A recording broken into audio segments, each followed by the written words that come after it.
نحمده ونصلي ونسلم على رسوله الكريم اما بعد فاعوذ بالله من الشيطان الرجيم بسم الله الرحمن الرحيم وما كان الله ليضيع إيمانكم إن الله بالناس لرؤوف رحيم صدق الله العظيم. وقال النبي صلى الله عليه وسلم الصلاة عماد الدين من أقامها فقد قام الدين ومن هدمها فقد هدم الدين او کما قال علیہ الصلاۃ والسلام. آج کی ہماری اس نشست کا عنوان ہے اہمیت نماز. دین اسلام کی بنیاد 4 چیزوں پر ہے: ایمانیات، عبادات، معاملات اور اخلاقیات. ان چاروں چیزوں میں سے اللہ رب العزت نے جس چیز کو سب سے زیادہ اہمیت و مقام عطا فرمایا ہے وہ ہے ایمانیات. ایمانیات کو اللہ رب العزت نے سب سے زیادہ مقام اور مرتبہ عطا فرمایا. پھر اس کے بعد اللہ رب العزت نے سب سے زیادہ مقام اور مرتبہ عبادات کو عطا فرمایا. عبادات کے 4 ارکان ہیں: نماز، روزہ، زکوٰۃ اور حج. ان چاروں ارکان میں سے اللہ رب العزت نے سب سے زیادہ مقام، سب سے زیادہ مرتبہ، سب سے زیادہ اہمیت جس رکن کو عطا فرمائی ہے وہ ہے نماز. کیونکہ نماز یہ ایسی عبادت ہے کہ آپ صلی اللہ علیہ وآلہ وسلم نے فرمایا کہ یہ کسی حال میں بھی معاف نہیں ہے. اگر کوئی انسان کھڑا ہو کر نماز نہیں پڑھ سکتا تو بیٹھ کر پڑھے، بیٹھ کر نہیں پڑھ سکتا تو لیٹ کر پڑھے، لیٹ کر نہیں پڑھ سکتا تو اشاروں کے ذریعے پڑھے. آپ جانتے ہیں ہر چیز کا ایک ظاہری وجود ہوتا ہے اور ایک باطنی وجود ہوتا ہے. باطنی وجود کبھی نظر نہیں آتا، ظاہری وجود جس کا جسم ہوتا ہے. اسی طرح ایمان کا بھی ایک ظاہری وجود ہے اور ایک باطنی وجود ہے. ایمان کا باطنی وجود کیا ہے؟ وہ دل کی ایسی تصدیق کا نام ہے جسے تصدیق بالقلب کہا جاتا ہے. اور ایمان کا ظاہری وجود کیا ہے؟ اسے نماز سے تعبیر کیا جاتا ہے. آپ سمجھ چکے ہیں کہ نماز کو ایمان سے تعبیر کیوں کیا گیا. نماز کو ایمان سے تعبیر اس لیے کیا گیا کہ نماز ایمان کی اس اندرونی کیفیت کا خارجی اور نظر آنے والا وجود ہے. اللہ رب العزت نے کلام پاک میں نماز کو ایمان سے تعبیر کرتے ہوئے ارشاد فرمایا.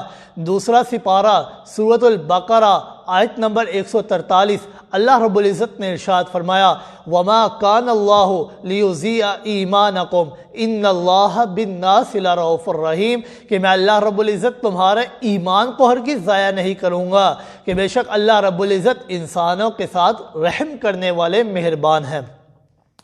اس آیت کا شان نزول یہ ہے کہ جب آپ صلی اللہ علیہ وآلہ وسلم کی مدینہ منورہ آمد ہوئی، آپ صلی اللہ علیہ وآلہ وسلم اور آپ کے اصحاب تقریباً 17 برس یا بعض روایت میں آتا ہے کہ 16 برس آپ صلی اللہ 16 مہینے آپ صلی اللہ علیہ وآلہ وسلم اور آپ کے اصحاب بیت المقدس کی طرف منہ کر کر نماز پڑھتے رہے.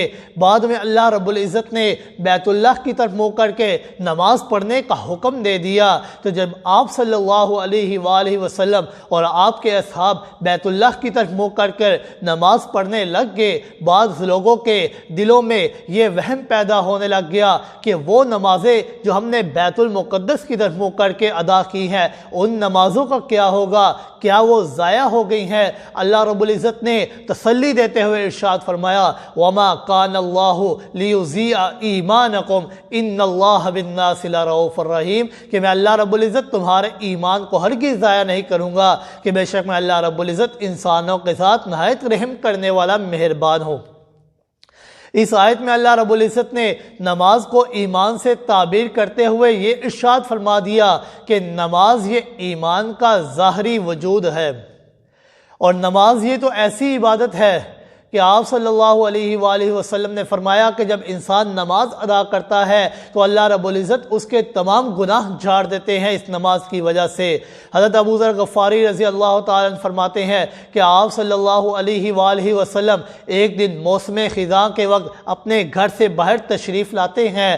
موسم کی شدت کی وجہ سے درخت کے سارے پتے زمین پہ گرنے لگ جاتے ہیں. آپ صلی اللہ علیہ وآلہ وسلم آتے ہیں، آ کر درخت کی ٹہنی کو پکڑتے ہیں، اس کو ہلاتے ہیں، سارے پتے نیچے گر جاتے ہیں۔ آپ صلی اللہ علیہ وآلہ وسلم نے فرمایا اے ابو ذر کہ جس طرح جب انسان مسلمان نماز ادا کرتا ہے تو اللہ رب العزت اس نماز کی بدولت اس کے گناہوں کو اس طرح گرا دیتے ہیں جس طرح اس درخت کی ٹہنی سے اس کے سارے پتے گر گئے ہیں۔